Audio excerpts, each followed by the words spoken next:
Tel qu'annoncé tout à l'heure, notre premier invité est déjà en place. Il s'agit de Eloge Chamala. Il est président de la Ligue des jeunes du parti ANC. Bonjour. Bonjour mon frère Christopher, mais surtout merci pour l'invitation. Alors déjà, comment se porte le parti en général, avant de parler de la Ligue des jeunes en elle-même? Déjà le parti, quelles sont les nouvelles de votre côté? Le parti se porte très bien. Je profite de l'occasion pour saluer les présidents du parti, son Excellence Franklin Chamala, qui nous suit certainement en ce moment, après les élections de 2018. Le parti est en train de se ressourcer parce que c'était un marathon, comme vous le savez. Ce n'était pas facile pour nous, pour un parti, un si jeune parti, qui a à peine une année, d'aller se frotter aux grands que nous connaissons. Et c'était une belle expérience. Nous avons récolté un député national, chose qui n'était pas facile sur un terrain où il y a des gladiateurs à l'est du pays, un terrain réputé pour l'opposition. Mais nous nous sommes battus, nous avons récolté un député. Et maintenant là, nous sommes sur la phase de capitaliser les acquis de ces élections. Très bientôt, c'est notre rentrée politique. Nous sommes encore en cuisine, en train de préparer, n'est-ce pas, notre parce rentrée. Que vous n'avez pas encore effectué la rentrée politique. Je me posais la question tout à l'heure, pourquoi le président national, notamment le tonitruant Franklin Chamala, est de beaucoup plus silencieux par rapport à avant. On n'entend plus trop. On se posait des questions. Est-ce qu'il y a cette crainte de la liberté d'expression? Parce que ces derniers temps, parler, peut-être, ça effraie. Il y a des nostalgiques. Je vous ai informé en vous invitant qu'il y a un cadre de la Ligue des jeunes, du PPRD, qui est actuellement en détention pour outrage au chef de l'État. Est-ce que vous avez peur de vous exprimer, de donner vos avis politiques en ce temps? Non, même pas, mon frère Christopher. Comme vous savez, le président national de mon parti, c'est un communicateur rompu et très exercé dans la profession de la communication. Ce n'est pas une crainte, mais après avoir assumé certaines charges, il faut prendre du recul, il faut prendre la hauteur. Il faut savoir parler quand il le faut. Comme le président Joseph Kabila l'a dit une fois, il ne faut prendre la parole deux fois que quand et si la parole peut s'avérer plus fort que les silences. Alors c'est dans cette optique que le président de mon parti, son Excellence Franklin Chamala, s'est décidé de ne parler que quand et si il est opportun. Mais là, nous sommes en phase, nous sommes en train de nous ressourcer politiquement. Et votre rentrée politique consistera à quoi exactement? Très bientôt, vous serez informés, sûrement vous serez conviés à la manifestation. Mais là, nous sommes en crise, comme vous le savez très bien. J'aimerais ici crise aussi, sanitaire. Crise sanitaire, voilà. Nous avons suivi avec attention l'actualité politico-sanitaire de notre pays.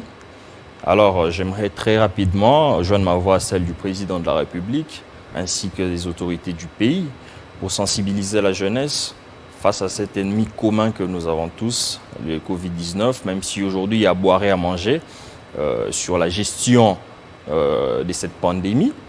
Mais il s'est de rappeler, de noter que la maladie existe, la pandémie existe et il faut se protéger, il faut respecter les gestes et barrières et les mesures préventives liées à cette... Au-delà de cela, au niveau de l'ANC, vous pensez quoi sincèrement de cette gestion, de la gestion de cette crise? Alors, il serait hasardeux pour moi ici de venir critiquer la gestion, mais comme tout citoyen congolais, nous observons et nous voyons les faiblesses et les failles qui entachent la gestion de cette pandémie. Nous avons fait des propositions, ce n'est pas à la télévision que nous viendrons comme ça critiquer. Des propositions à qui? Au ministre de la Santé ainsi qu'aux autorités chargées de la gestion de cette pandémie. Nous espérons qu'elles seront prises en compte et que la situation va s'améliorer. Mais tout à l'heure, vous avez parlé de l'arrestation de notre frère Oui, Henri Magie, président de la Ligue. Par rapport à la liberté d'expression, Ouais. on est en train de parler déjà de prisonniers politiques. On a vu des manifestations dans la rue. Il y en a qui disent que bon voilà, il en a fait un peu de trop. Il s'est attaqué un peu trop personnellement au président de la République. Mais d'autres disent qu'on est en démocratie. Il n'y a pas de limites, il n'y a pas de censure quand il faut commenter l'actualité, quand il faut faire des remarques, des propositions sur l'état de droit que l'on veut construire, que l'on désire tous. Mais n'a-t-il pas exagéré? Comment vous avez appris cette arrestation? Si cela ne vous a pas empêché, bien sûr. Mon frère Christopher, l'état de droit n'est pas une propriété d'un camp politique. L'état de droit nous a été légué par Joseph Kabila Kabange en organisant des élections à 3 reprises dans ces pays. Quel de président de la République Et pourtant, Félix Tshisekedi a remporté des élections en battant campagne sur le nom de l'état de droit. Voilà. Si l'état de droit existait déjà, Je vais pourquoi, rencontrer votre préoccupation. Qui a été insulté dans ces pays comme Joseph Kabila Kabange. Il y a aujourd'hui à l'Assemblée nationale des députés qui ont été élus simplement parce qu'ils ont insulté Joseph Kabila Kabange. Et aujourd'hui, notre frère Henri Magie est à la prison. D'abord, il serait hasardeux pour moi ici de venir parler du fond du dossier parce que le dossier est en cours à la justice.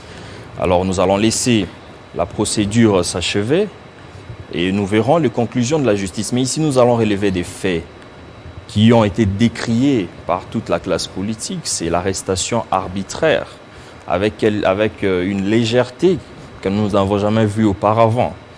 En sortant du supermarché, il a été enlevé, notre ami, camarade Henri Magie, il a été enlevé et retrouvé comme par miracle, par coup de baguette magique, au parquet. Voilà, c'est ce que nous décrions. L'état de droit a des principes et l'un des principes sacrés de l'état de droit, c'est la liberté d'expression. Nous n'allons jamais construire un état de droit en empêchant aux gens de s'exprimer librement. Joseph Kabila nous a légué cet état de droit et nous devons pérenniser cet état de droit, bien sûr, ensemble avec nos amis qui sont au pouvoir aujourd'hui. Hier, ils nous ont chanté l'état de droit, ils nous ont chanté la justice, mais nous ne pouvons pas construire un état de droit avec ces genres de pratiques. Mais est-ce que vous-même, au fond de vous, vous n'avez pas senti un certain excès des zèles? Nous disons que Henri Magie est un citoyen ordinaire comme tout le monde, rédévable à la justice. Nous laissons la justice faire son travail, mais nous décrions la manière avec laquelle il a été arrêté comme un mouton. Il a été emmené, enlevé d'ailleurs, et puis retrouvé à la prison. C'est ce que nous décrions, mon frère Christopher.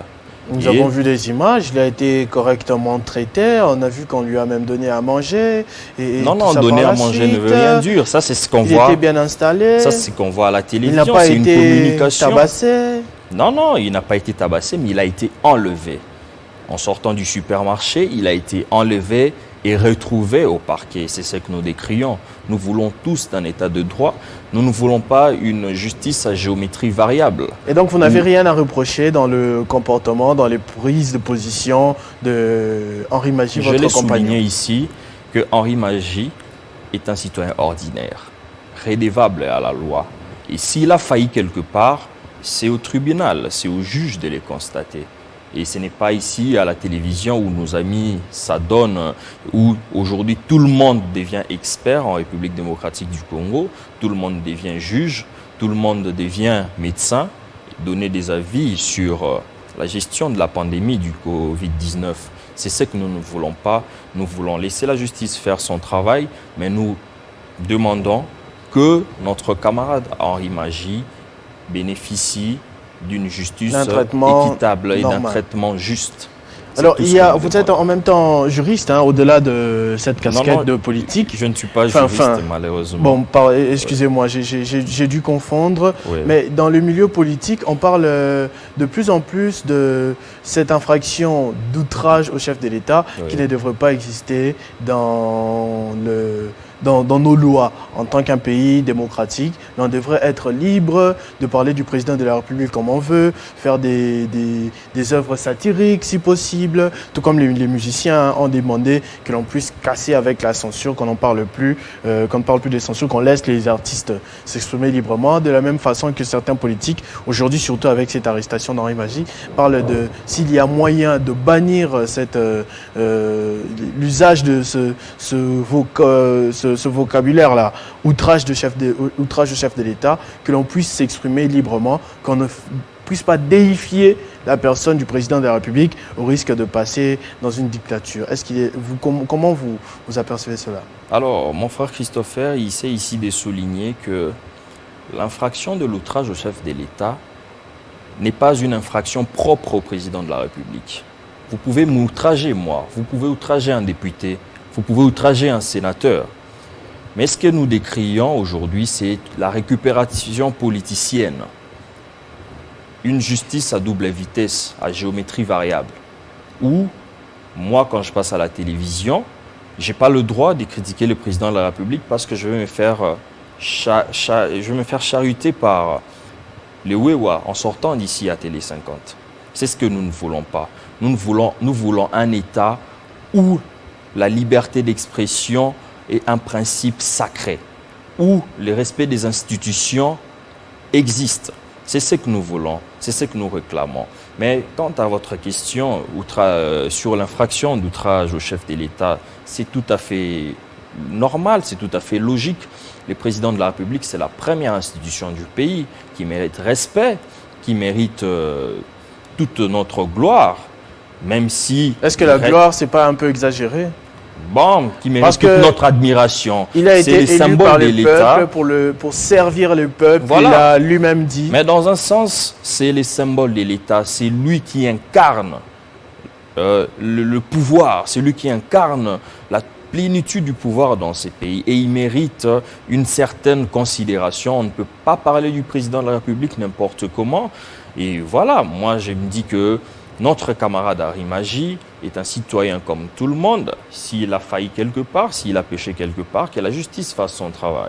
Il y a une autre activité, parce que je vous ai vu tout à l'heure avec un ouvrage du Premier ministre honoraire Augustin Matata Ponyo, voilà, qui en ce moment de crise sanitaire, comme on l'a souligné avec vous, est en train de mener un plaidoyer sur la réduction du train de vie de tous les dignitaires de l'État pour pouvoir canaliser ces ressources-là vers une gestion beaucoup plus efficiente de la pandémie de coronavirus dans le pays. Mais à chaque fois qu'il y a ce débat, on sent que les élus, les ministres ou quoi que ce soit sont unis tous cette fois-là comme un seul homme pour s'opposer à cette question-là. C'est-à-dire qu'ils sont des élus, ils sont des dignitaires, ils ont un certain devoir de redevabilité, même financière parfois, quant à leur base, et ils ne veulent pas qu'on puisse toucher à leurs émoluments. Alors, je suis très fier aujourd'hui d'évoquer ces sujets, de parler du Premier ministre honoraire, Augustin Matata Ponyo, dont la réputation a dépassé les frontières.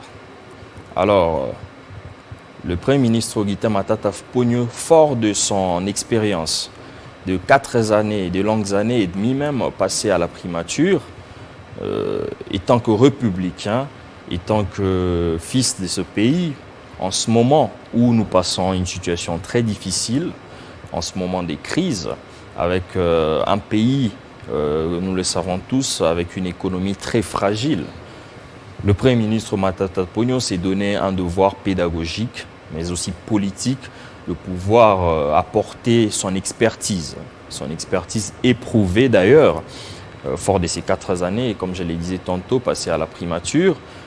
L'histoire retiendra d'ailleurs que ce plaidoyer du Premier ministre Augustin Matata Ponyo, il a commencé depuis son passage à la primature, la réduction des trains de vie des institutions en ce moment où nous avons besoin de moyens pour canaliser dans la gestion de cette pandémie du coronavirus. Et encore une fois, à la tribune du Sénat, hier, l'honorable Augustin Matata Ponyo s'est mis dans le même exercice. Il a proposé d'ailleurs tout récemment un plan de sortie des crises. Il a proposé la réduction des trains de vie des institutions, comment nous pouvons mobiliser encore plus de moyens. C'est tout un document qu'il a transmis au gouvernement afin que celui-ci puisse prendre en compte, car cette crise n'épargnera personne. Mais est-ce que c'est possible? Si c'est possible avec un tout petit peu de volonté, dépouillons-nous un peu de cet ego, de cet orgueil, faisons confiance au meilleur fils de notre pays. Le Premier ministre Augustin Matata Ponyo est l'un des meilleurs enfants de ce pays. Et quand il fait des propositions comme ça, c'est bien fondé, c'est éprouvé d'ailleurs. Parce que, je le rappelle ici, fort de ces 4 années passées à la primature, nous ne pouvons que faire confiance à une personne de cette envergure. Mais que pensez-vous de la raison que ces élus opposent face à cette situation? Ils disent que bon, nous on est élus, on est députés, quand on passe à gauche, on doit laisser de l'argent, quand on passe à droite, on doit construire des écoles, au-delà du premier rôle d'un parlementaire qui est de faire passer des lois en faveur de la population. Mais au-delà de ça, on est dans une société africaine. De temps en temps, il y a les phénomènes, comme on dit, matolo et tout ça. Ça demande des moyens et avec un faible salaire, ce ne sera pas possible de. C'est révoltant, ça laisse un goût amer d'ailleurs d'entendre ces genres de propos venant des élus. On ne va pas à l'Assemblée nationale ou au Sénat pour chercher de l'argent, pour s'enrichir. On est élu parce qu'il y a une population qui a voté pour nous. Et nous sommes redevables envers cette population. Et pour entretenir cette population, il faut des politiques et des réformes rigoureuses. Et voilà, c'est dans ces mêmes ordres d'idées que le Premier ministre Augustin Matata Ponyo a proposé, n'est-ce pas, ces plans de sortie de crise afin que l'État congolais puisse prendre en compte toutes ces propositions afin de sauver notre population. Parce que cette crise, elle n'épargnera personne, elle n'épargne personne, elle frappe les élus, elle frappe les riches comme le pauvre. Alors si aujourd'hui nous pouvons, n'est-ce pas, nous surpasser, n'est-ce pas, nous dépouiller de cet ego, ce n'est même pas ça la raison du refus. N'est-ce pas? Il y a une autre raison? Oui, c'est tout simplement, moi je pense que c'est une haine gratuite contre le Premier ministre honoraire, Matata Ponyo. Mais est-ce que c'est la première personne à l'avoir proposé? Bon, si vous en connaissez une deuxième, c'est non, mais ça a toujours chose, été demandé, même la société civile, plus d'une fois demandé que les enseignants, si on pouvait réduire un tout petit peu de ce côté-là pour envoyer ça vers les enseignants et tout. Les trains de vie des parlementaires, surtout en général, a souvent été décrié. On leur invente parfois même des salaires. Il y en a qui pensent qu'ils sont payés 50 000 dollars par mois et tout cela, qu'on offre des voitures et tout. Il y a tout un mythe là sur la personne des députés et parfois ça crée des confusions. Voilà, maintenant là nous sommes devant un mur, nous sommes face à un dilemme, face à une situation qui n'épargne même pas ces députés parce que nombreux d'entre eux sont aussi frappés par ces coronavirus. Cette pandémie a mis à nu toutes nos faiblesses dans le domaine de la santé et en clairvoyant, le Premier ministre honoraire Matata Ponyo a mis carte sur table des propositions concrètes qui sont de permettre et à moi, et aux riches, et aux pauvres comme nous autres, de pouvoir avoir accès à un soin de santé digne d'un pays comme le nôtre. Donc c'est dans ces mêmes sens, c'est dans ces mêmes ordres d'idées que nous soutenons c'est cette démarche du Premier ministre honoraire Matata Ponyo et nous espérons qu'avec avec un tout petit peu de volonté politique, ça sera pris en compte. Merci beaucoup, Eloge Chamala. Je rappelle que vous êtes le président de la Ligue des jeunes du parti ANC, qui voudrait dire déjà Alliance. Allié pour un nouveau Congo. Allié pour un nouveau Congo. Parti cher à son Excellence Franklin Chamala. Voilà, merci beaucoup en tout cas d'avoir répondu à notre invitation. Vous serez toujours les bienvenus, vous savez, vous êtes chez vous. C'était pour moi un honneur d'être en face de vous. C'est une première, mais nous espérons que ce n'est pas une dernière. Il y a eu une première sur le plateau. Et voilà, nous espérons que ça ne sera pas la Tout à dernière. fait. Vous êtes chez vous, j'espère que l'on reviendra avec d'autres sujets, même dans d'autres magazines beaucoup mieux élaborés, avec beaucoup plus de temps pour commenter l'actualité et passer des informations de communication. En tout cas, merci pour ce matin, pour le sacrifice. Ce n'est pas facile d'accéder à la Gombe, mais vous avez fait les déplacements jusqu'ici. Ouais. Je vous en remercie pleinement. Merci beaucoup, mon frère Christopher. On va passer au deuxième invité de ce matin. Il s'agit de Josmiri Mata, qui est le manager de la page du réseau social, carrément, on va dire ça comme ça, Moté, qui est omniprésent sur tous les réseaux sociaux, sur Internet ici en République démocratique du Congo.